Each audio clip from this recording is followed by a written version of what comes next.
Hi everyone, dear friends, welcome to my channel. So for the any update, please subscribe the channel and press on the bell icon. So you will get regular notification on classes whatever I do. So basically myself, I completed my post graduation in history and also qualified for UGC NET. So today I'm going to discuss with you the Ikshvaku Dynasty or history of Ikshvaku Dynasty.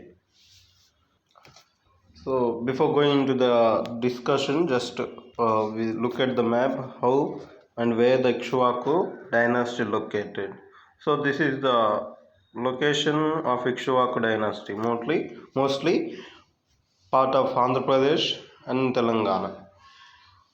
Okay, so this is the location that you can see Ikshvaku dynasty.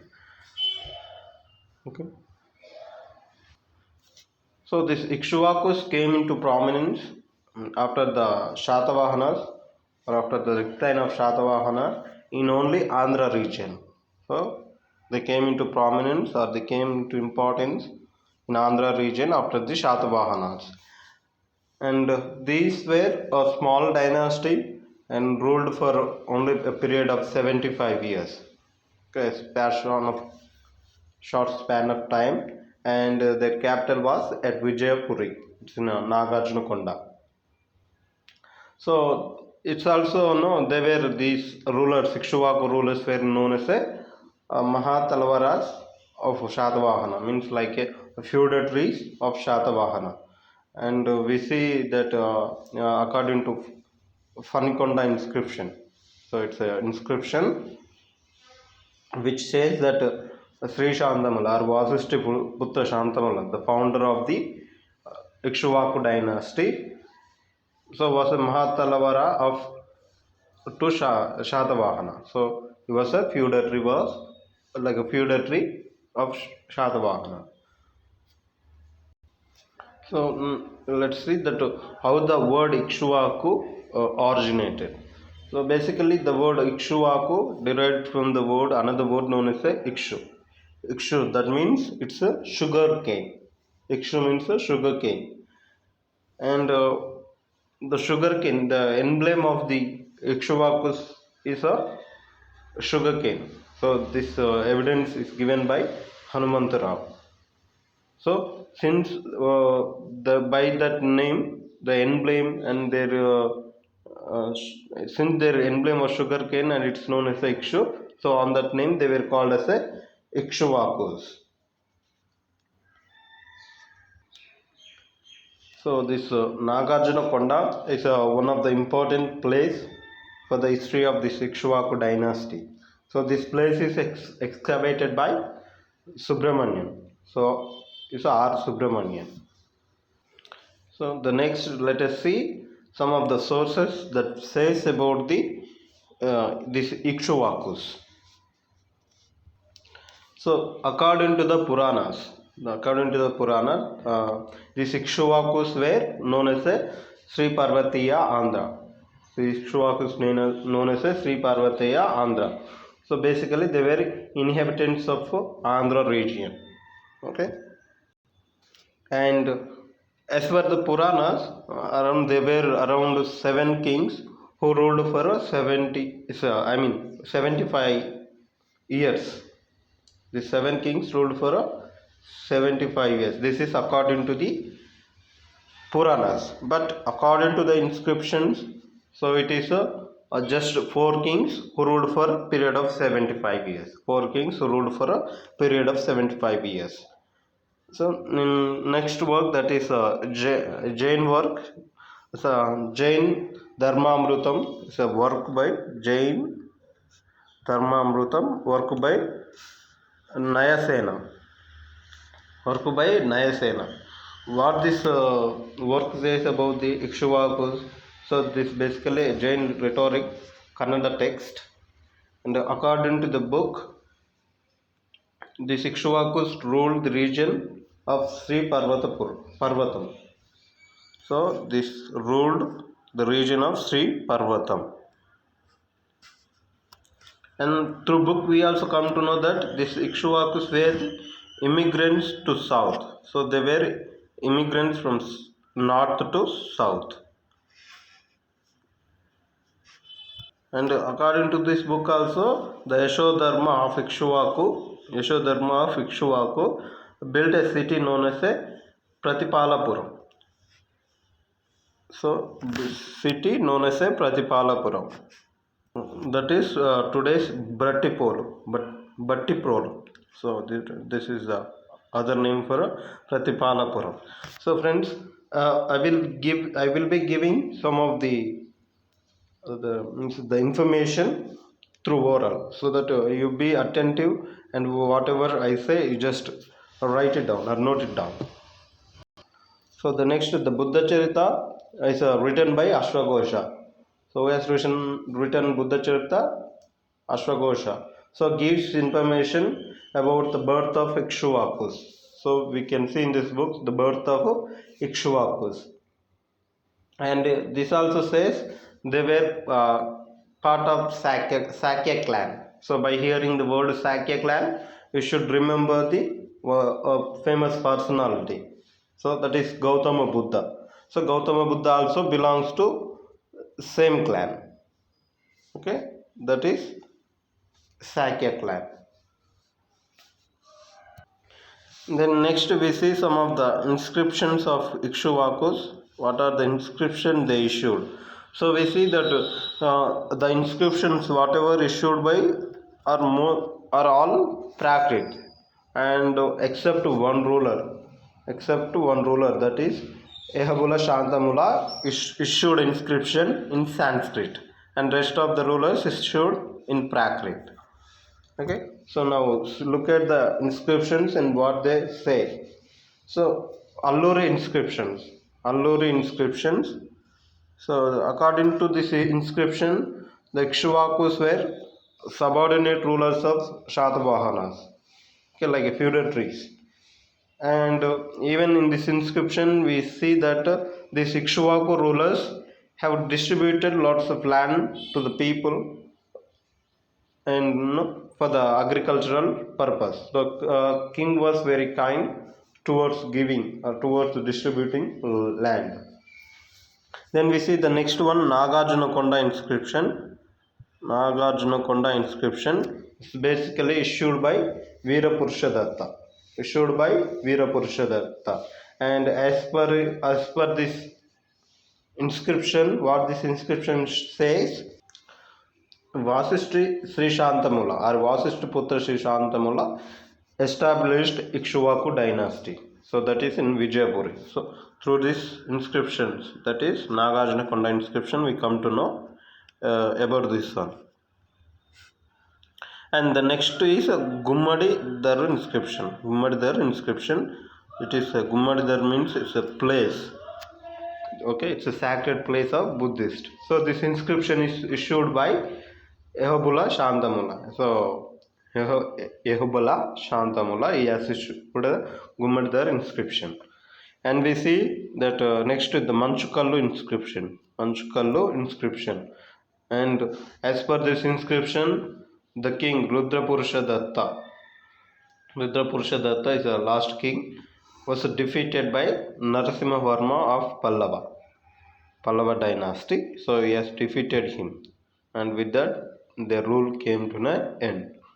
Okay, so we also come to know about these rulers through the numismatic evidences. So numismatic evidences means the study of coins.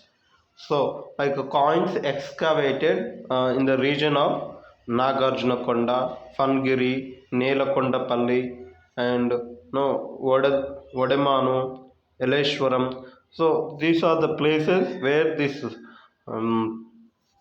coins are found. The Ikshvaku coins are found. So once the coins are found, it means that even their rule extended in the parts of this region. Okay. So now let us see the political history of Ikshvaku Dynasty. As I said, there were inscriptions or archaeological sources, there were four rulers, and according to the Puranas, there were seven rulers. So now we discuss only about these four rulers. And supporting to this, the inscriptions like Nagarjuna Konda, Jaggayapeta inscription, these two inscriptions says that there were only four kings who ruled the Ikshvaku dynasty. And according to the estimation of Maremanda Rao and V.V. Mirasilu Sarkar has given the following about the following rulers, means the four rulers. Just before entering into the political history, just we see the origin of the Ikshvaku dynasty, means the birthplace where they came from. So there are various theories that says about the birthplace of Ikshvakus, and as per the Robson and Buller, these two historians, they say that Ikshvakus hailed from north. From the north, they migrated to south. So, according to the theory of Robson and Buller, and according to Hegel, these people were from Kannada region. This is Kannada means the part of Karnataka. And according to K. Gopalachari, he says that his theory that this Ikshvakus were their birthplace is Tamil region, that is Tamil Nadu. And according to Caldwell, and these people are from Andhra region. So this is the most accepted theory. So among all these theories, the most accepted theory is Caldwell theory, that these Ikshvakus were originator or inhabitants of the Andhra region. So along with this, we see the Vishnu Purana. From Purana, the Vishnu Purana says these Ikshvakus were immigrants from Ayodhya. So from Ayodhya, they migrated to south. So the Purana says like that. So with this, we end the theory. Then next, that political theory, starting with Vasishtiputra Shantamula. Vasishtiputra Shantamula, and its time period basically 225 or 232 up to 245. Okay, and is founder of the dynasty. And so during the last period, the last ruler of the Shatavahanas, that is Pulamavit III. So the Pulamavit III was defeated by Vasishtiputra Shantamula. So in Vasishtiputra Shantamula has defeated him in a battle, and he acquired the territory. So he reigned, or his region was only within the Andhra region, and his capital was Vijayapur. So this capital is in Nagarjuna Konda. Okay. So basically, he worshipped Vedic cult or Vedic religion, and the gods mainly Mahasena and Virupaksha. So it means they were Mahasena means the Lord Kumaraswamy, and Virupaksha Pati means that is Shiva. Mahasena Kumaraswamy and Virupaksha Pati means Shiva. So this king said to be performed all three yagas, that is Ashwamedha, Rajasuya and Vajpaya. The three yagnas were performed by this king Vasishtiputra Shantamula. We come to know this information from his coins, from the coins of Vasishtiputra Shantamula. So next we see his title. He had title like Samrat, Swarat, Virat and Eka Virat. So these are the kinds of Shantamula, Vasishtiputra Shantamula. And it's also said that as he donated many cows and plows, land for the purpose of agriculture. So agriculture was flourishing. So king was very kind to give these grants to people, means for agricultural purpose. So after him, the next ruler is Veera Purusha Datta. Veera Purusha Datta, his time period is 245 to up to 270. 245 to 270, and is considered a greatest of all Ikshvaku kings. So he is considered as a greatest king of Ikshvaku dynasty, and he is said to have many wives, like a wife Bhatti Mahadevi, so one of his wife, and Bapisri, Bapisri another wife, Shatisri, so another wife. These are the three wives that we come to know. And even is referred as a Ashoka of South India. Sometimes is referred as a Ashoka of South India. So the sources like Nagarjuna Konda, Amaravati, Jaggayapeta, Uppugundur, and Alluru. These places or these inscriptions says about the glorious period of this Veerapurusha Datta. So this is the evidence that we get. And he was also trying to eliminate Shaivism. So this evidence we found from Nagarjuna Konda. So he was like against Shaivism. So he followed Vedic religion. First he followed the Vedic religion, and then later on started to follow Buddhism. So only he was the only king who started to follow the Buddhism. So his period can be, that's why since he followed Buddhism, his period can be considered as a golden age for Buddhism in the Ikshvaku dynasty. And this Nagarjuna Konda, one of the golden age for Nagarjuna Konda, one of the important place site in the south. So it is known as a South Gaya. South Gaya means it's a sacred place for a Buddhist. So South Gaya means the Gaya in the north. So the Gaya place is located in Bihar and is famous for birth of Buddhism. Not birth of Buddha, but birth of Buddhism. And we also come to know that this is the place where Gautama Buddha has got enlightened. Okay, so same way in the south, the Nagarjuna Konda is considered as a South Gaya, a sacred place for Buddhist.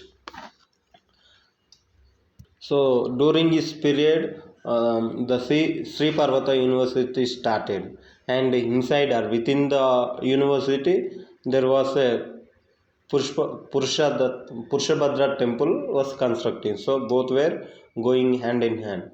And during this period, a Buddhist monk known as a Mahadeva, he has propagated the Buddhism, and by propagating he reached the Sinhala kingdom.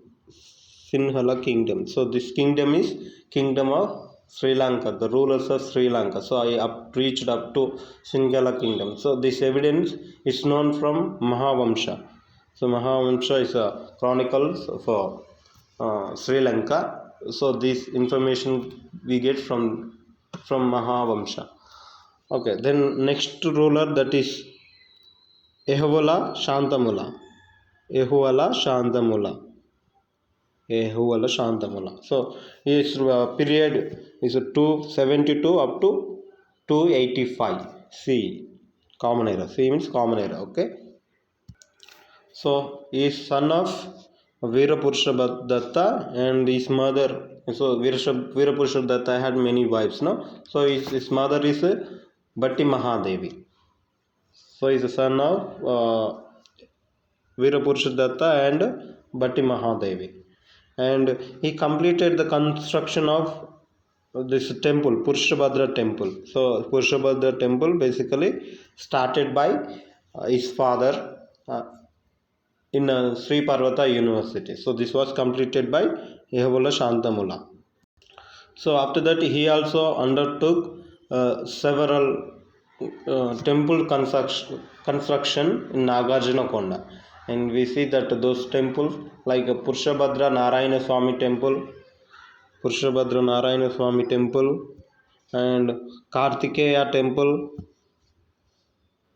Nadikeshwara temple, and Navagraha temple, and Harati temple. So these were the some of the temples constructed by him, and we know he was the only king who constructed the Hindu temples. So in the beginning, as I said, he issued inscription in Sanskrit.